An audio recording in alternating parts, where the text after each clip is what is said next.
Good morning everyone. In this class we are going to study regarding the maturation of ovary into the fruit and also the advantages of the seeds. Right?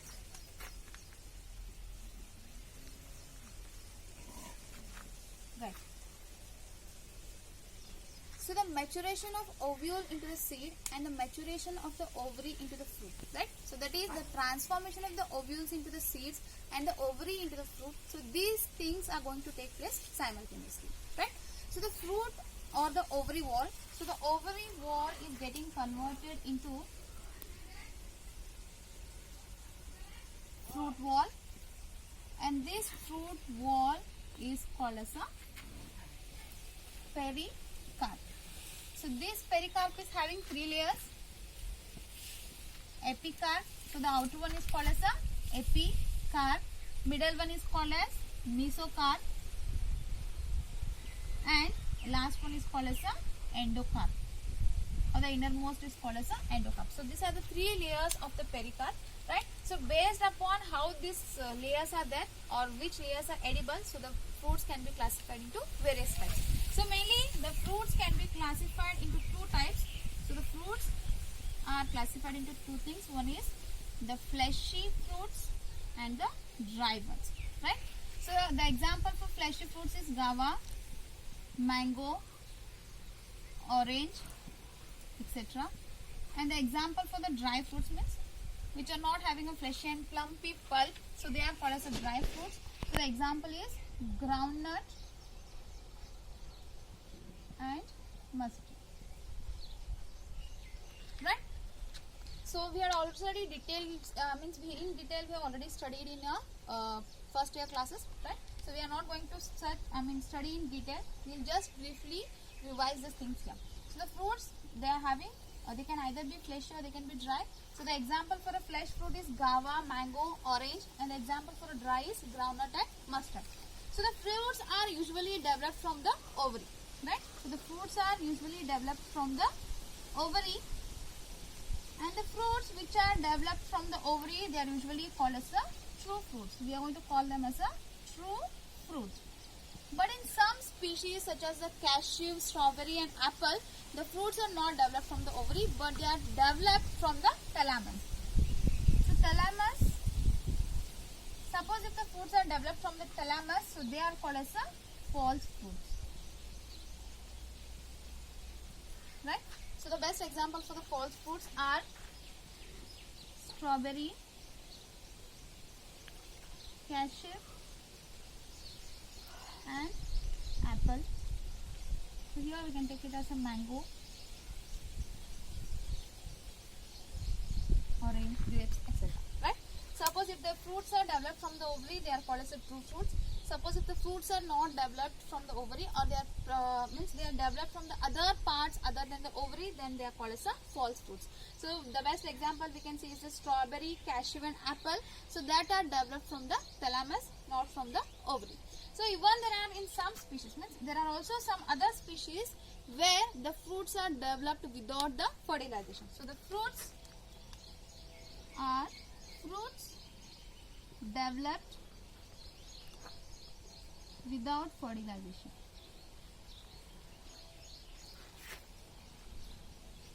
So the mechanism is called as a parthenocarpy, or the fruits are called as a parthenocarpic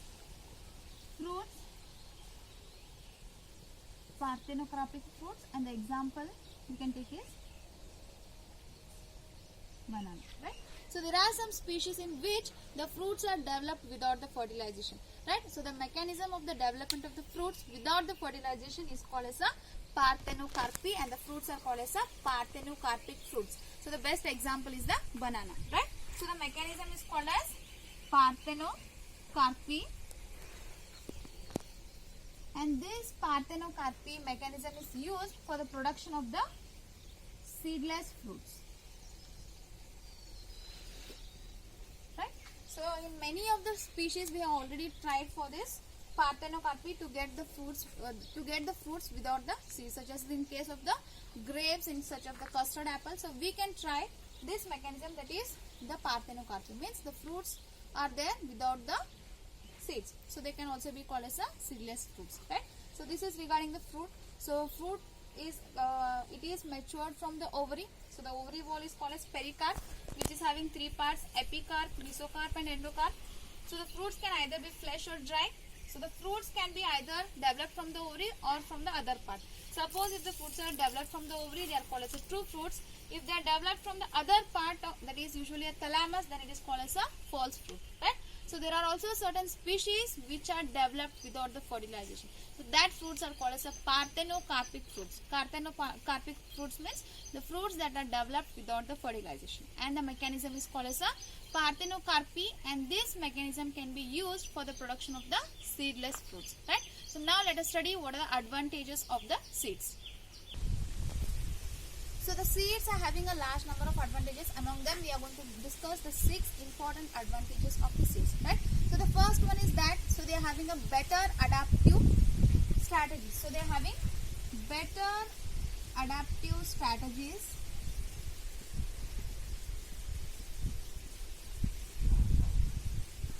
for dispersal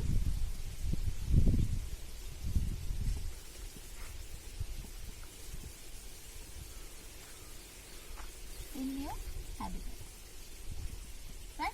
So they have developed certain strategies so that they can be dispersed into a new habitats. That is better adaptive strategies for dispersal in new habitat, and also they are going to help the species to colonize in the other areas. So the second thing is that they have sufficient food reserve. Sufficient food reserve. So as they are having a sufficient food reserve in the form of a cotyledons, so the young seedlings, so whenever the seedlings are young, so they are going to get the nourishment from this reserve food until they are capable of the photosynthesis on their own. So the young seedlings, they are going to take their nourishment from the reserve food until they are capable of the photosynthesis on their own. So this is the second thing. So the third thing is that the hard seed coat. So the seeds are covered with a seed coat which are hard. So the hard seed coat, so it is going to provide the protection to the young embryo. So whenever the embryo is young, so what happens means that is protected by the hard seed coat, right? And next thing is that as the seed is a result of a sexual reproduction. So the seed is the result of sexual reproduction. So as it is a result of sexual reproduction, so it is going to produce the new combinations that are going to lead to the variation. So they are going to lead to the variation, right? So the next one is that, so these seeds are the basis of agriculture. So these are basis of agriculture. And last thing is that the dormancy and dehydration of mature seeds is crucial, right? So these are the 6 advantages of the seeds. So dormancy means the state of inactivity. Dehydration means as the seeds get matured, the water content is going to get reduced. So why these 2 things are crucial means without this we are not able to store the seeds for the one whole year, and they are used, usually we are going to use it as a food grains, right? And they are also can be used for the to raising the crops in the next season. So dormancy and dehydration of the seeds is very crucial, so that we are capable of storing the seeds for the long years, and we are going to make use as a food grains, and also we are going to use to raise the crops in the next season. So these are the 6 advantages. So the first thing is that, so they are having a better adaptive strategies. Second thing, they are having a sufficient food reserve. So the young seedlings, they are going to make use of this until they are capable of photosynthesis on their own. So they are having a hard seed coat which is going to protect the young embryo. So as they are the result of sexual reproduction, so they are capable of producing the new combinations that is going to lead to the variation. They are the basis of agriculture. Without this, we are not going to do we are not able to do the agriculture. And last thing is that the dormancy and dehydration of the mature seeds are crucial for the storage. Means we can use it as a food grain for the one long year, and they are also used to raise the crops in the next season. So the next thing is that the viability of the seeds. Viability of seeds. So viability is nothing but the lifespan. So some of the seeds, they are going to be viable for few months, some of them they are viable for few years, and there are also certain seeds which can be alive until the like more than 100 years. But we have seen the records of two viability of the seeds. So the records are going to include the two things. So the first one is a species of lupine which is called as a Lupinus arcticus. Lupinus arcticus. So this has been in a state of the dormancy for 10 years, and after 10 years of dormancy, sorry 10,000, after the 10,000 years of dormancy, it has been germinated and it has been flowered. So the second one is Phoenix dactylifera. Right, so it is a species of a date palm. So it has been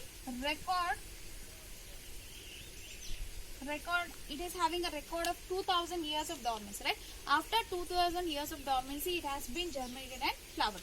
So this has been excavated from the Arctic tundra, and this has been excavated from the Herod's palace of the that is near to the Dead Sea. So first one is Lupinus arcticus. It has been recorded of 10,000 years of dormancy, and after that it has germinated and flowered. And the Phoenix dactylifera, it is a species of a date palm. It has undergone the dormancy period for 2,000 years. After that it has been germinated and flowered. And last thing is that we have to study the two important terms. One is the apomixis and the other one is the polyembryony. Right?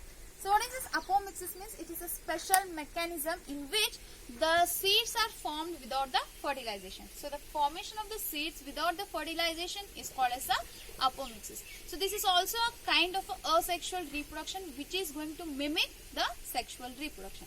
And the one more is the polyembryony. As the term itself suggests that poly means many. Suppose if the ovule consists of more than one embryo, so that it can be termed as a polyembryony. So the best example for this polyembryony is the citrus family, right? So this is all regarding the advantages of the seeds and the two special mechanisms, that is apomixis and the polyembryony, right? So with this we are going to complete with the second chapter, that is sexual reproduction in flowering plants. In our next video we are going to start with the third chapter of the unit reproduction, that is human reproduction. Thank you.